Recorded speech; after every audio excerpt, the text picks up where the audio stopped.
Hey everybody, I'm Yvonne Williams with Back to Earth Creations, and I want to show y'all how to make your own picture frame jewelry display. So you could use like old picture frames, or you could go to like the dollar store or thrifting. This one I actually purchased off of Amazon, but it was a little bit too big for the picture that I wanted to put in it. So it's what I'm going to be using here today. I personally prefer picture frames that have like this shape to them because when we come through like to display our jewelry, it gives me a very natural shoulder for the piece to kind of sit on. So I also really like to add a little bit of like a Velcro piece or something to kind of hold my stuff on there, or a little thing there and there to kind of hold on that way. So I don't recommend going out and getting like a super bougie expensive picture frame, because we will be making some different modifications to it. But I do really love the easel displays that you can get at like Michael's and Joann's and stuff, and online, because whenever we're packing up for our booth, or if I want it to just not take up very much space, they do collapse down very nicely. They're very easy and quick to set up. And whenever I put them on I use like a wire grid to set up my booth, and I can use a binder clip to clip this to the grid. So if I'm outside and it's windy, I can do a binder clip on the back and a binder clip on the front, and it keeps our situation from getting tossed about in the wind. But they lack depth, and they can get damaged up pretty easily. Like, I'm not overly rough on our displays, and this one has definitely seen better days. Whereas this one here, you can set a mood and a theme, and kind of like just a vibe for your booth, or for if you're using this for taking pictures for on your social media. You can really have whatever the frame is be unique and complementary to what your branding is. So that's definitely something to keep in mind. So what we're going to start with is we are going to take apart our messy little picture frame. Whenever I'm searching for picture frames, I do really like to have pieces where the back removes completely. This one does not. That is not the end of the world. Oh god, that's a horrible noise. But you will want to make sure that the glass can pop out. Now this one looks like it has actually been hot glued in.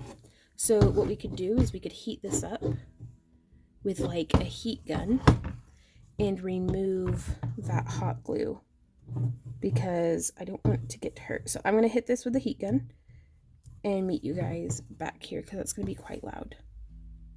Okay, so the heat gun wasn't going to work. It just singes the cardboard that our frame is made out of. And so I'm just coming through with a craft knife very carefully, trying to just lift and separate out that. I broke it. Everything's okay. I didn't get cut, but man, I smashed the heck out of that stuff. So be very careful, guys, when destroying your stuff. So we have the glass completely removed and all tidied up. And now I am actually going to come through here and use our craft knife to just separate this out a little bit. Now, since we don't have a little swingy thing on this side, it's going to be a little complicated, but I figured we'd just hot glue it in there, seeing as hot glue kind of holds the world together. But I need this back piece for the next step, which is tracing onto the batting. So the batting that I have here is just a 1/2 inch of regular polyester batting. I think this was left over from some other project, but you can get it in like the sewing section of any store that has a sewing section. And I'm just going to come through, and we want to place down our back of our picture frame. And I just want enough of a line that I can stay on track. There we go. Now I'm going to be trimming on the outside of this line. sharp scissors go a long way in making your life just a little bit easier. And if you want like some super cushy,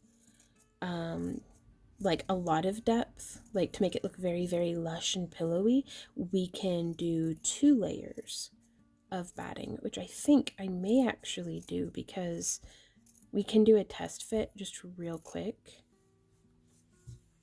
and see how our batting would look. Oh, there's so much fur on this with just 1 layer. And honestly, I think that'll be okay. I'm just putting, this is a nice kind of, is this a 1-way or 2-way? It's a 1-way stretch velveteen that I actually scavenged from a dress that I wore to, okay, hoarder moment, to my 5th grade concert recital. Fabric doesn't go bad if you store it well enough. But you can kind of see it adds a nice little bit of depth.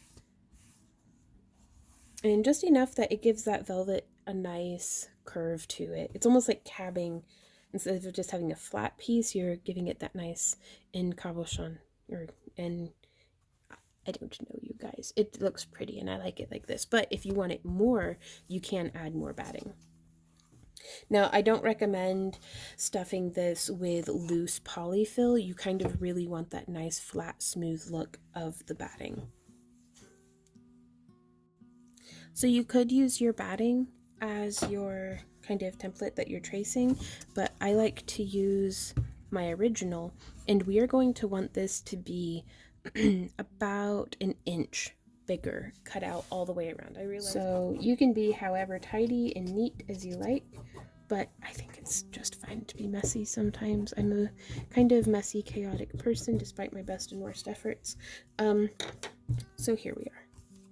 So now we've drawn out our circle. I can probably put the exposure back down to regular. And you could use a rotary cutter or just our scissors.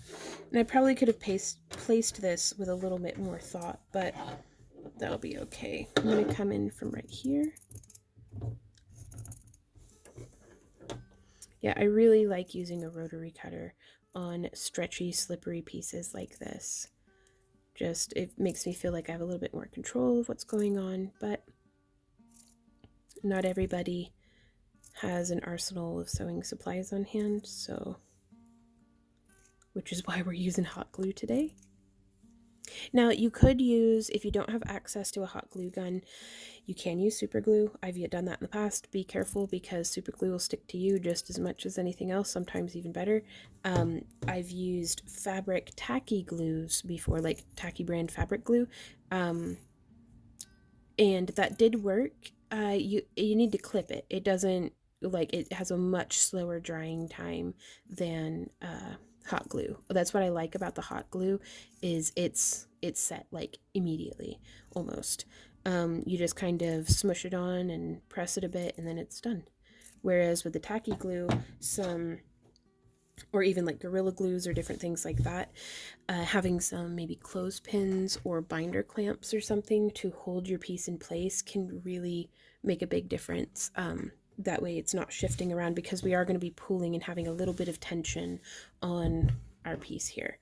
So we have that cut out. And now we get to start the really fun part, which is hot gluing.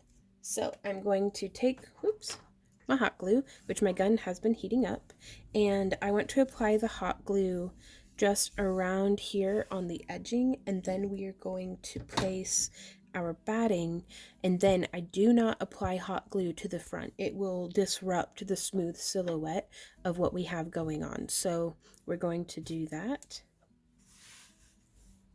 and then put it on.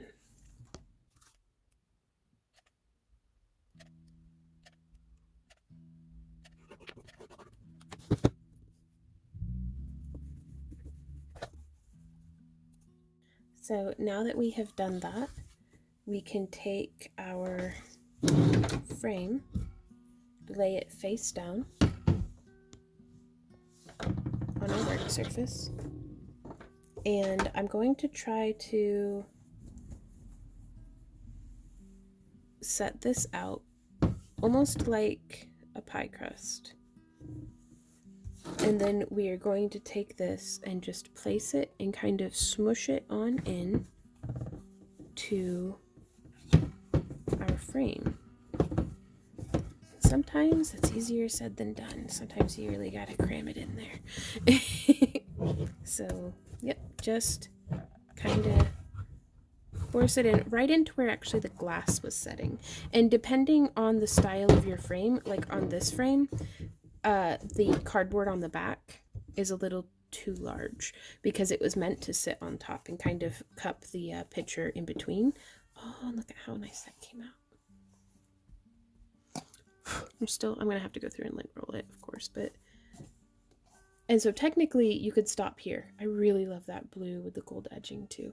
But the next step then is we can use our hot glue to glue this down. You can fold it under and press it if you want a really nice clean edge, or you could just hot glue it and then come through and trim it up. I personally don't mind a bit having all this loose fluff. That actually gives you something if you want to like safety pin something to the back or clip something to the back. It gives you a little spot to do that. But yeah, so that is how you do this. Also, an alternative to if you don't want a necklace, if you want this to be like an earring display, you could come in and instead of applying the batting, I would apply a little bit of an edge of hot glue, let it cure, do another layer, well not cure but dry, do it like kind of build it up a little bit, and then apply a layer of screen.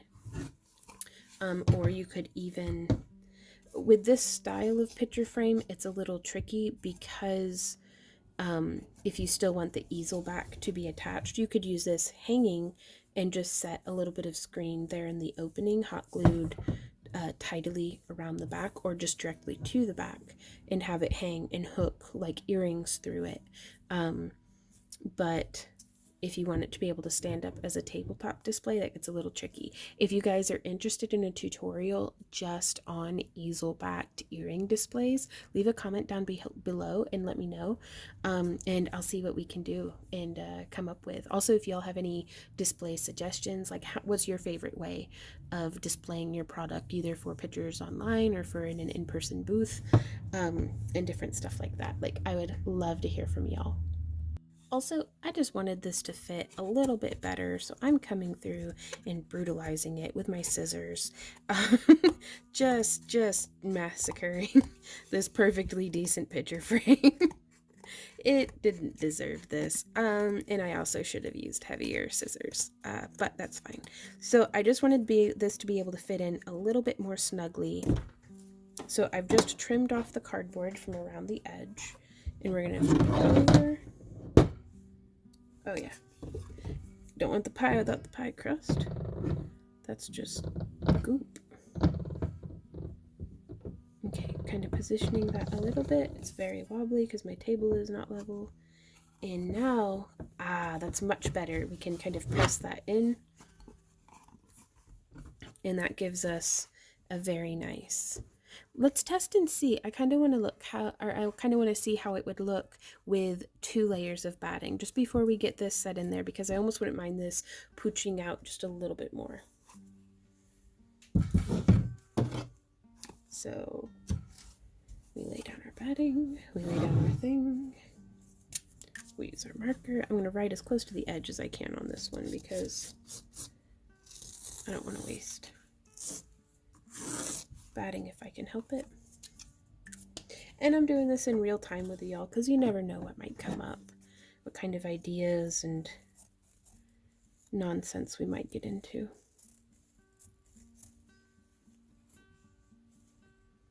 Just coming around. And I also, I love my rotary cutter.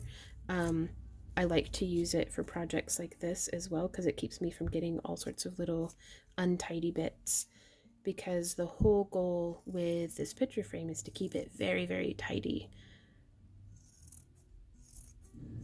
because you can really achieve some nice, like, sleek looking. Now, I don't think I'm going to use hot glue on this level, on this layer. Again, because I don't want there to be anything hard or non-fluffy, like I wouldn't even put a layer of fabric in here in between these two. I just want pure fluff. That way whenever we come in, oof, that wobbling noise. One day I will have surfaces that are even. Today is not that day. But I don't want anything to obscure the way that the fluff will compact. Yeah, and you can kind of see it looks a little bit more pillowy. I like that. I like it a lot with the 2 layers. Oh, and it's super soft too. So we could also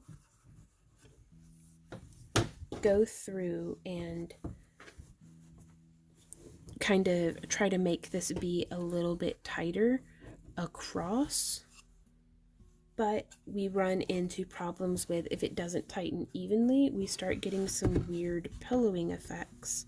Like, so that's just something to be mindful of. I don't want it crinkling and stuff. So I'd rather have it be a little bit looser and be nice and even than be nice and tight but have like weird wrinkling. So that's just my 2 cents on the matter.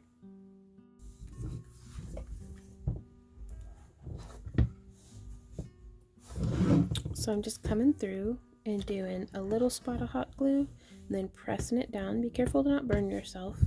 I'm pretty used to doing this, so I don't mind as much the heat on my fingers, but do be careful. And I'm sure on yours you'll get the you'll get it a little bit more evenly distributed than what I did on mine. But again, if I can do this as horribly as what I do, you'll do fantastically. I have faith in you. So don't be afraid to try it, because even if it's, I mean, just a straight, hot, genuine mess on the back. Oh, it's a mess on the front too. Especially if you're taking pictures for like online and stuff too. People aren't going to see the back. You'll be fine. It looks nice and sharp. And what's more, whoop, is we can just throw our necklace up on it. Now this is oftentimes I'll keep some sort of twist tie or clip or something that I can clip the necklace to be nice and short.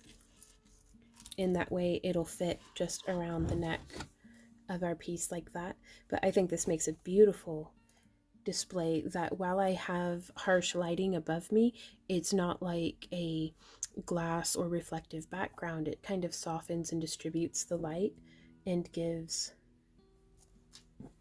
I think it makes a really nice display for taking photos. I'd rather be taking pictures outside on the front porch where I have like nice diffused natural lighting, because the bright lights I have for recording are kind of harsh, but I like that. I like it a lot.